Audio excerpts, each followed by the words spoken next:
Okay then, the day has finally come.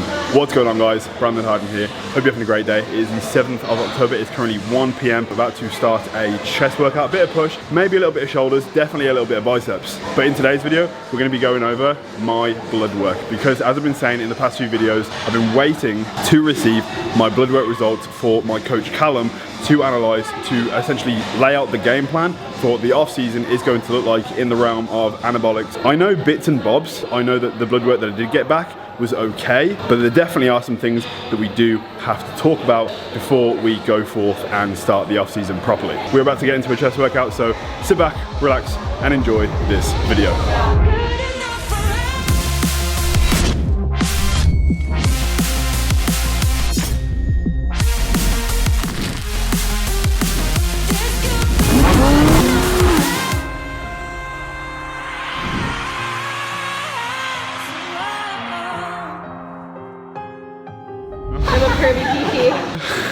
What is happening? Touching the butt. We're here with Reese. What are we starting with? Chesticles. Yeah, I know, but like what exercise? Bench? Or dumbbells? Or cables? Cables. Go train chest because you gotta train some chesticles because you're looking a little small. Shots fired. Minette brought a pre-workout for us all to have today, and it's very sour, so it's taking a minute to like try and drink this. Oh man. Well, thank you, sir. Oh, you're very welcome.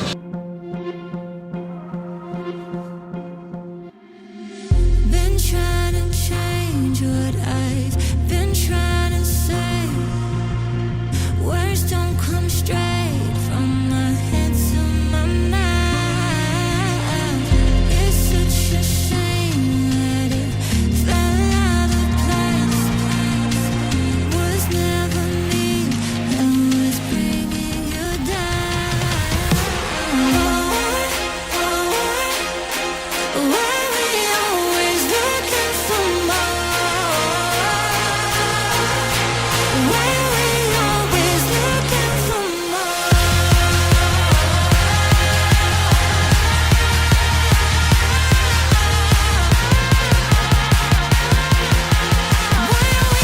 Always looking for more.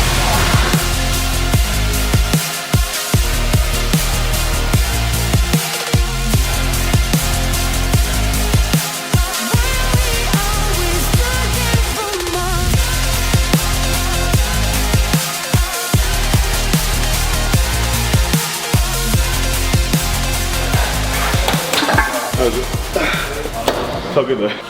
Push. Yep.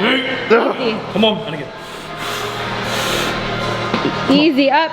That's you, that's you, that's you. That's you. Well done. Good.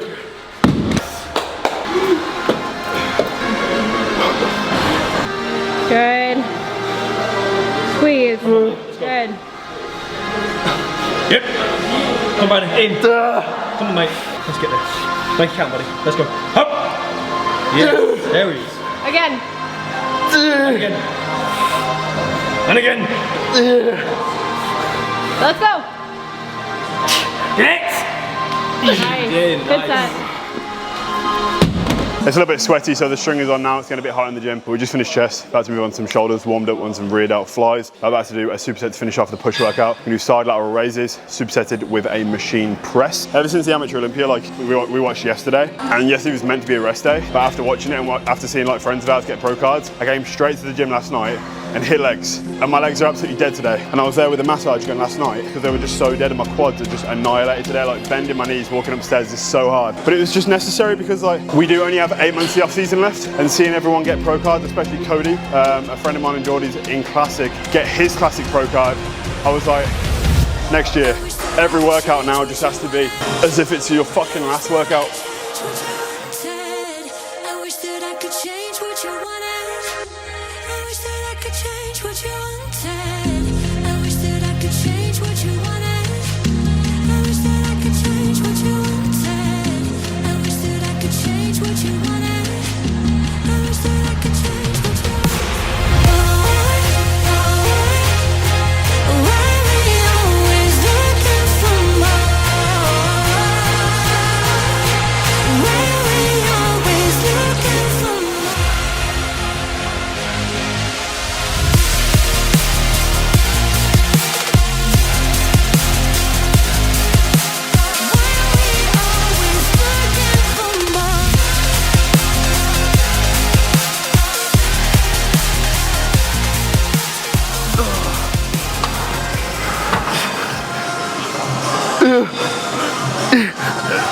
All right.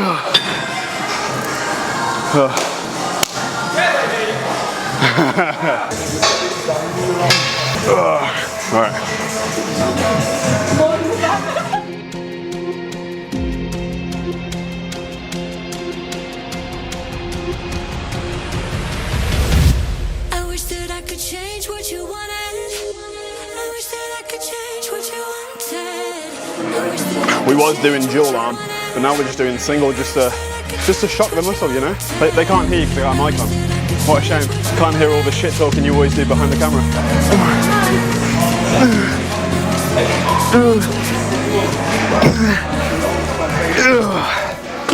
Oh, my forearms. Alright, so just finished the workout. Did pretty much a little bit of everything. Did a bit of chest, did a bit of shoulders, did a bit of biceps. At the very end, did some hammer curls. Felt really juicy. Now we're in the posing room, which is sick, because if we start prep here, we're gonna have a whole room to be able to build a routine, which is really, really cool. But we've still got a pose in the off season, so right now we're gonna take off the clothing and do a few poses. Just to see how we're looking. Don't expect to see any special lines because they're hidden away somewhere. I unboxed these today for the first time. I bought these when I was on like a weird, like, I'm gonna buy as many Jordans as possible. Definitely like a prep buying thing, or the reason I don't want any more now is because I realized I've got nowhere to put them. There's a storage place and it's full. And if I got any more, it'd just piss Geordie off. Open them out of the box and that's absolutely beautiful. And they match my blue top. I'm not getting naked. I'm not taking it naked, bro. You don't have to take your coat off. The most is equal. Oh, really? Top's not going on, surely.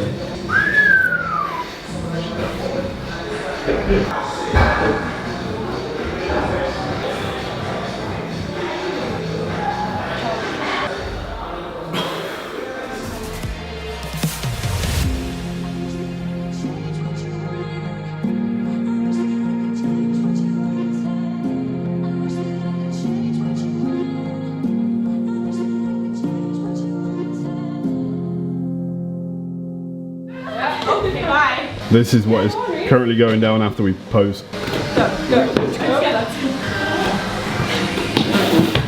You got it.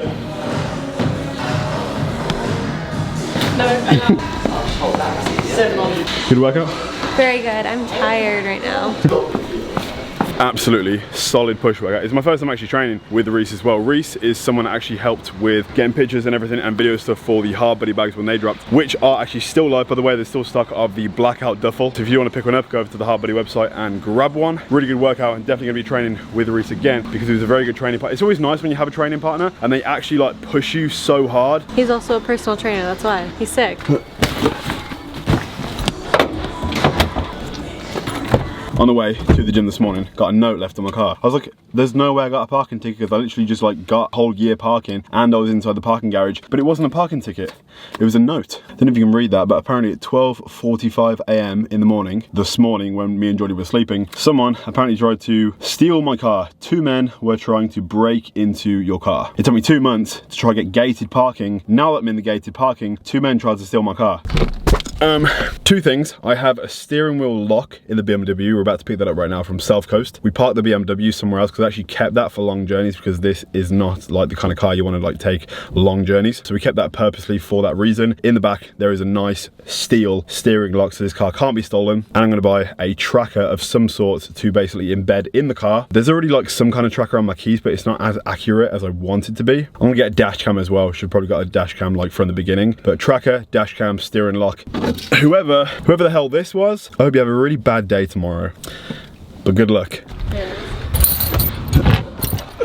No more. No more. About to jump on the call with Callum to analyse my blood work. Just logging on to the desktop for the call. I found the calls with error on this because the camera's a little bit better than on the laptop. So we're going to be doing it on this. And we don't have the luminous red light. So I'm not going to turn the Hard Buddy sign on because that would just, while we wait for Callum to join the call, just sipping on a green Monster. I've already like read the report myself. I know what the results are. But like I said earlier, don't know how to read them as well as Callum will. So not only are you going to be learning about what the results are, but also I'm going to be learning a lot myself as well. Guys, as you can see, we are currently on the call with Callum. We're going to go over the blood results now. We've got them all loaded up. This is the deciding factor almost in whether we can begin the off-season properly or we need some more time to get healthier. Drinking these aren't good for the blood. I should probably stop. Do you want me to share screen? I can share now. The prep that we'd obviously run through, the cut-off point was obviously that July time window. So the one thing you've got to appreciate when you're transitioning into a post-start recovery phase is it's going to take the body a little bit of time to clear the drugs that were being being used on the actual prep itself. So the majority of those esters were enanthate. The half-life of that is going to span about 4 weeks or so. So we've got to appreciate the fact that when we were pulling those out of the stack and dropping down to this kind of physiological cruise, it's going to take us about 4 weeks for those to actually start to clear the blood in the first place. Physiological, when I say physiological, I mean like imagine a baseline level in the blood that your body is capable of producing itself. So when we look at TRT deployment, like hormone therapy, hormone replacement therapy for males, you're going to average, somewhere between that 25 and 30 nanomolar mark. And we'll look at that on the blood work in a minute, but we're essentially trying to establish physiological hormone levels to allow for your blood work across the board to improve in terms of the health status that we're going through. So you can see there that we've budgeted in 4 weeks of clearance, which taken us to the end of July. And then we've just literally gone through that 8-week window from August through to September where we've spent time physiological here. This last 8 weeks or so, body composition is still in a pretty good place considering where your body weight is, because we're averaging kind of high 230s at the moment, right? 240. No, actually 243.2 yesterday. Okay, so there's about 40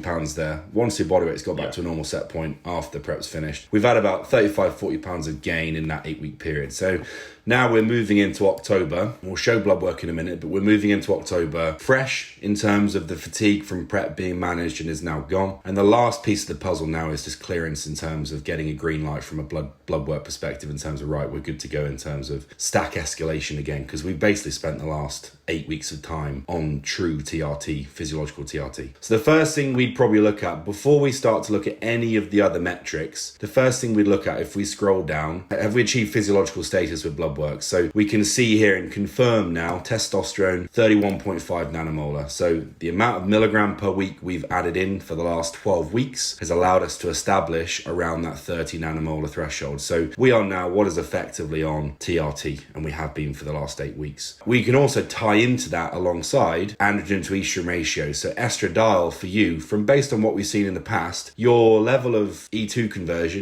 is relatively high from what we've seen in the past in terms of experience, but your tolerability is also relatively good as well. So from our ability to allow estradiol to sit at a higher set point, that androgen to estrogen ratio here, you could argue estradiol is actually relatively high relative to where testosterone is. Estrogen being high in this situation has allowed us to get you back to feeling yourself over the last 8 weeks. It's allowed us to restore physiological function. It's allowed us to restore libido. It's allowed us to restore mood, sleep quality. It's allowed us to restore your body feeling like it's not about to fall apart. So estradiol sitting high, because we can tolerate that, is actually quite a good thing across the board here in terms of getting you back into a good spot. Would you say that the estradiol being high for too long, or can it be too high to have more detrimental effects rather than health benefits? Because obviously with it being high in the off season, in a recovery phase as we've been for the past 3 months, it's allowed my body to bounce back and be in a healthy position. But also then being high, can it have negative effects, or do you think that when we run the stack now it will start to decrease or increase? What do you think? The most important thing to realize is when we start pushing this testosterone super physiological now, so say we go from 125, 150 a week, and now we go, testosterone goes to 250, 300 milligrams per week. Increases in testosterone is going to have an impact on an increase in estradiol via an increase in aromatase. But you've got to appreciate the fact that when testosterone increases, it's not the only compound that we're going to deploy within the stack to come. So we're going to use Primo as the anchor of the stack, and Primo, being a DHT derivative, is actually a very good modulator of estrogen. So what you'll find is, although your testosterone might go from 31.5 to 60 nanomolar, because we're adding in Primobolan as the anchor of the stack, the Primo is going to allow estradiol to be modulated when we push testosterone up. FSH and LH, the gonadotropin hormones, these guys here, gonadotropin hormones released in the pituitary gland. Obviously, because we're using exogenous testosterone, these guys are going to get shut down via negative feedback loop, so that's to be expected. Free testosterone is obviously high, because if we look up at SHBG is low because we're using 25 milligrams of Provara on a day at the moment. So your sex hormone binding globulin being at the lower end of the spectrum allows for higher free testosterone. Take a step back and we look at the blood work in general. Might I add that this is probably the best blood work we've ever had right now, because I remember the blood work we ran in Canada and the blood work we ran when you were in Dubai were both off relative to the metrics that we track right now. So this is some of the best stuff we've ever had. We know, and if we'd measured this immediately post prep, red blood cell count would have been higher, just reflective of just generally more anabolics in play. So your total androgen load of milligram per week was higher at the back end of prep, and that's going to be reflected in that red blood cell count. So hemoglobin and hematocrit specifically would have been higher. Both of those are perfectly sitting in range now because it's reflective of you being on TRT. White blood cell count, there are more immune related specific markers. Again, if you would have kind of recently, fallen ill over the last couple of weeks, or you had, infection, or you were fighting a flu or a cold, whatever it might be, the immunology of that would have been a little bit off. But again, we're in a pretty good place right now in terms of your health and your ability to, keep a good level of immunity across the board. So the biggest thing for us will be kidney and liver. These are probably the best markers I've seen from you to date. Big thing for us in terms of kidney health. One thing we've got to appreciate the fact that with both kidney and liver markers on blood work, they're both heavily influenced by training. If we were going to get an accurate representation as to where all of those metrics will be from the kidney and the liver, we probably want somewhere in the ballpark range of maybe 7 to 10 days off training completely, because resistance training and breaking down muscle tissue will skew a lot of those markers. Now, we've then got to take them into consideration with a bit of a pinch of salt there. Things like, creatinine level is going to be impacted by body mass, level of musculature someone has, EGFR, which is estimated glomerular filtration rate, which is like a renal function marker for an estimated value for kidney function. Again, that's something that's done on a calculation. So if your creatinine level ends up being high because of training, your EGFR is going to be lower than it could be, if that makes sense. So if your creatinine level came back here at say 140 because you'd just come off a big leg day the day before, this EGFR could be, low 50s, but it's reflective of creatinine. So you take those with a pinch of salt. If we're going to delve deeper into kidney function, we'd probably go and look in like a cystatin C score, which is a more accurate representation of what's going on. But the big thing for us is there are no big red flags. And there's no kind of general trends across the blood work of this isn't quite right and it's reflective here and it's reflective there. None of that's currently going on at the moment. So it's a pretty reassuring sign here. I was going to say, one thing I appreciate as well is that when we do run stuff on a stack is that we do supplement kidney and liver health, supplements as well. Like we don't just put a bunch of stuff in the body, run high levels of anabolics. So make sure those still maintain a high level of health on a cycle as well. Those things may be kept sort of intact as we run the off season. So it's like insurance, isn't it? The biggest thing there is that organ support is going to play a role. The ability for you to kind of adopt a lower risk approach in terms of stat design is still going to be the key player there. But all that stuff on top is just kind of complementing what you're doing, and it's a safeguard, isn't it? It's a safeguard for what you're doing. One thing I was actually impressed to see as well was, have you been using the metformin still, or have you had it in or not?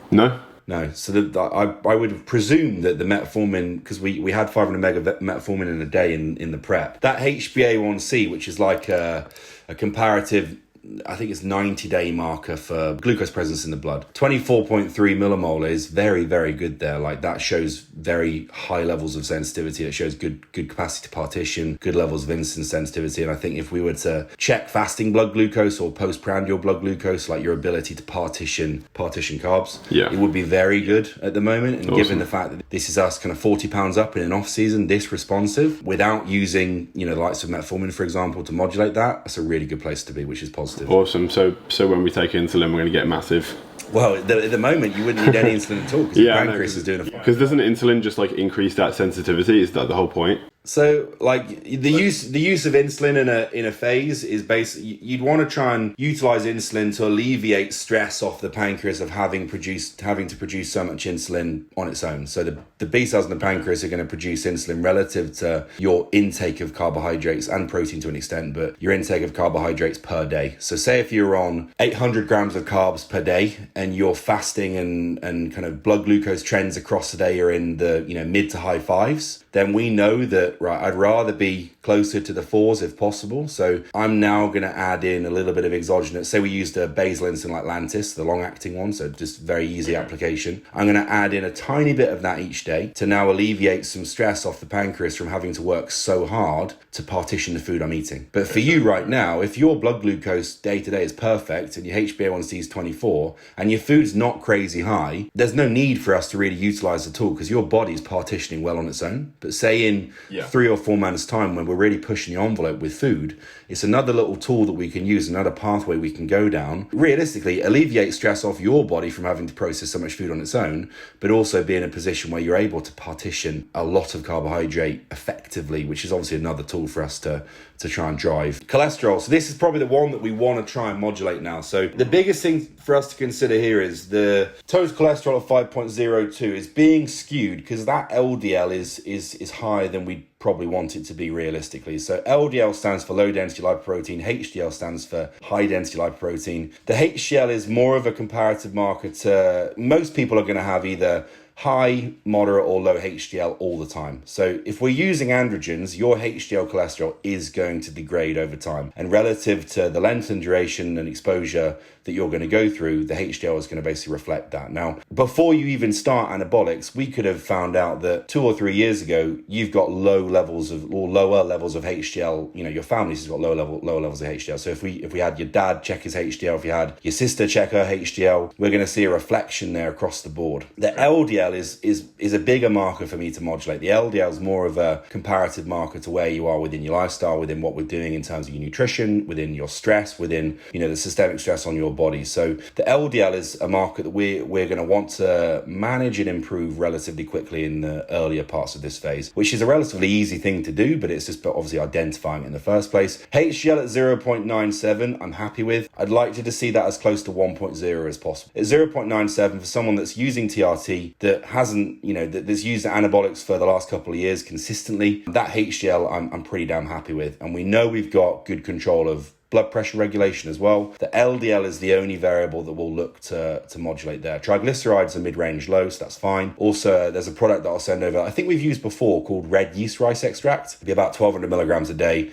Jarrow do red yeast rice extract. Supplement Needs have got a product on there as well that's got a little bit of niacin in there for HDL regulation, but that red yeast rice extract will bring that LDL down relatively quickly alongside some other bits and bobs we can do from a nutritional standpoint. So if we can get that LDL down to kind of the mid to low 2s within the next couple of weeks, which I'm pretty confident we can do, it will bring the total cholesterol back into range, and it will bring the ratios of those variables back into range and kind of bring the reds back into green, if that makes sense. So I've known from previous blood work as well that my cholesterol has been a bit of an issue. It's always been quite high. After doing a bit of research myself, I did conclude that, you know, high cholesterol can be an effect of like being on testosterone, like higher doses for a long period of time. So it's like kind of something that maybe, you know, we can get better, but higher cholesterol with the long-term exposure to higher levels of tests is kind of going to be unavoidable, because we're not going to like just stop taking tests. High cholesterol, your blood being sweeter, and if you do have high cholesterol, you're more susceptible to getting bug bites because bugs prefer sweeter blood. When I go on holiday, I get bit and no one else does because my blood's sweeter. I've never read that one before, I must admit. Yeah, no, I found it somewhere. Muscle health is going to be absolutely catastrophic because I'm training every single day and I'm recovering from some type of workout, so that was a given. That creatine kinase, much like the creatinine, is going to be skewed either way if you're training. TSH at 4.21. So TSH is a hormone produced by the pituitary gland that talks to the thyroid stimulating hormone, and then the thyroid will then produce the actual thyroid metabolites, the thyroid hormones. Free thyroxine is T4. So your TSH is high at 4.21, but your free thyroxine, your T4, is on the lower end of the spectrum. Now, we know that individuals using testosterone and exogenous androgens in general are going to experience some T4 suppression. There might be a valid argument to make that in this phase, and you could transition this through into prep as well, there might be a valid argument to make that we could support that thyroid laxis with a replacement dose of T4 daily. So if you're looking at 100 micrograms or so daily, that will basically bring that T4 back into, I would imagine, between like 17 and 20. What would be the negative effect of my TSH being high? What effects is that going to have on the body? Your TSH is high basically because the pituitary gland is looking downstream at the thyroid and the thyroid hormones in circulation, and basically identifying that, there's a little bit lower hormone circulation than I ideally want right now. So I'm going to try and increase the level of TSH being secreted, talking to my thyroid to then try and produce more. Now, this might be a cofactor issue. So like the cofactors of the thyroid are different individual elements that will lead to better conversion of T4 to T3 or better secretion of thyroid hormones in general. And we can look into that. But usually speaking, looking, it's quite a common trend you're going to see, especially for males and especially for those that are in enhanced and using testosterone and exogenous androgens, especially for a longer period of time. Growth hormone also plays a part as well. T4 levels being a little bit lower than ideal, which is why you very commonly see individuals supplementing with replacement T4 year round. We can play around with potentially in the next month, in the next couple of months, but if it trends consistently low, it might be a valid reason to deploy. Yeah. Would you just straight like supplement T4, or would you do like some thyroid therapy basic supplement that, you know, the one that Geordie was taking? I think it's called thyroxine, or the Thorn one. That's thyroid cofactors. So you could potentially look at, right, I'm gonna add that in for say 4 weeks, and I'm gonna see if that conversion rate improves, and my T4, and if we tested T3 as well, my T4 and T3 started to increase alongside that. On MediChecks, can you just do a thyroid test, like a cheaper one? You can do TSH, T4, T3, so you could just check like full thyroid analysis. That's pretty much it for the blood work in terms of like going over all the markers. Based on these being the best results that I've received, we're in a respectable place to begin the off season. Yeah, 100%. Like I said, the only things we had a little kind of red flag over, just to keep an eye on, were the thyroid, the lipids. If we can tie both of those up in the next kind of 3 or 4 weeks, which we will be able to, then everything else is good to go.